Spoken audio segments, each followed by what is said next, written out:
All right. So the next part of the story is monkeys and turtles.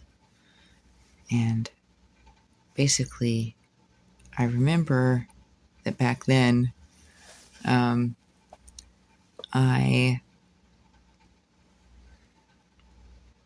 I was trying to learn about Neuralink and the names associated with it,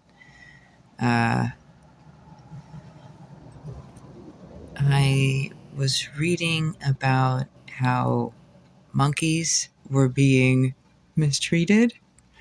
And this was in 2010.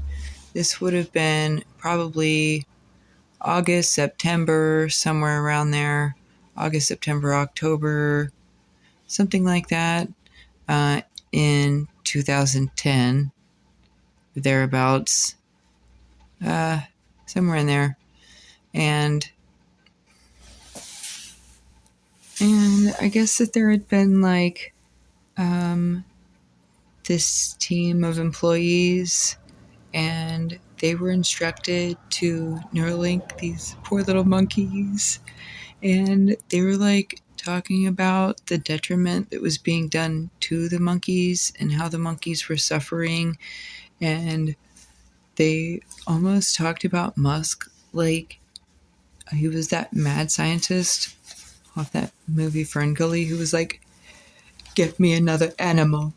I need another animal," you know? And I was like, oh my God, I can't believe they do this to monkeys too, you know? And, how terrible. I just thought, oh God, they let this crazy mad scientist, like psycho dude, just get a hold of, regular American civilians and stuff. And so I gathered that, this Elon Musk Baylor and this Neuralink company or whatever must be like working with the government or whatever to do, as far as like human experiments went, and that the human experiments were, of course, now, it kind of melded with technology. Is melded? Is that the phrase that I'm looking for? You can tell a lot about a person by the way that they treat animals. And a person can both treat animals too well and not well enough. And if a person treats an animal badly enough, especially, you can judge by that they would probably treat a human quite the same way and potentially worse. And I do wonder if any of that information has been made public. Like, what exactly were they doing to these monkeys? Like, what were they instructed to do to the monkeys? And, have these people been checked up on or interviewed? Are they still alive? Were they Neuralinked for speaking up about it? Like, so at this point, it's not just human rights, but it's also already been an animal rights issue, and that's prior to 2010. And, the only way that I had access to that information as someone who was kept very deliberately isolated was just looking it up online. It was just the free information that I could gather from, a Google search engine, and I anticipate that you can do the same. And turtles leads me to the subject of access to the eye camera that I was given. And now, let me also say this, that there's different neural monitoring technologies, or whatever. I'm a dork. And then there were different time frames, eras, wherein those that technology was used.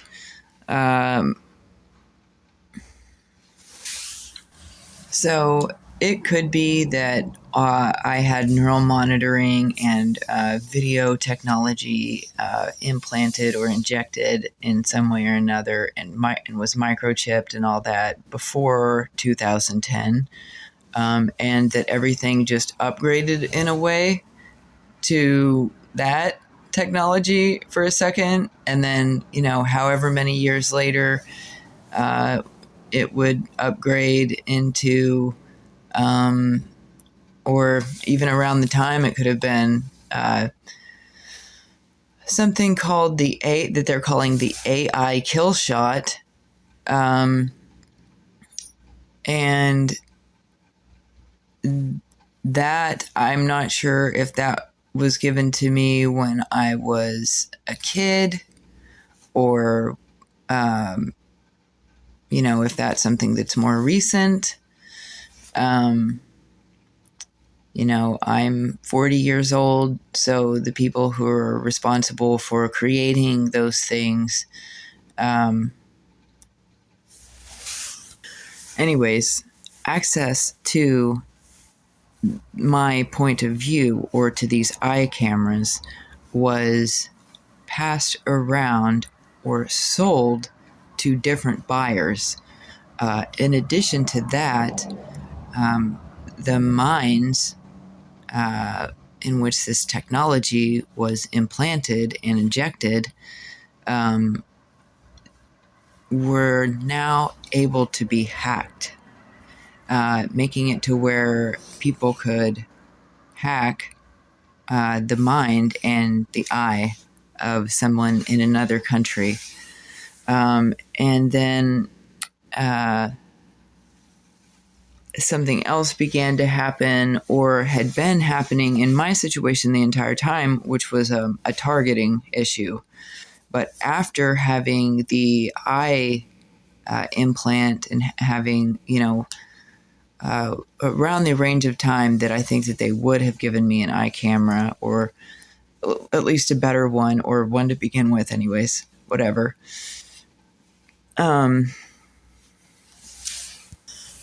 That was kind of around the time when people started to get way nastier to me, and things started to get a lot worse. And what had happened was the people who had access to my eye camera,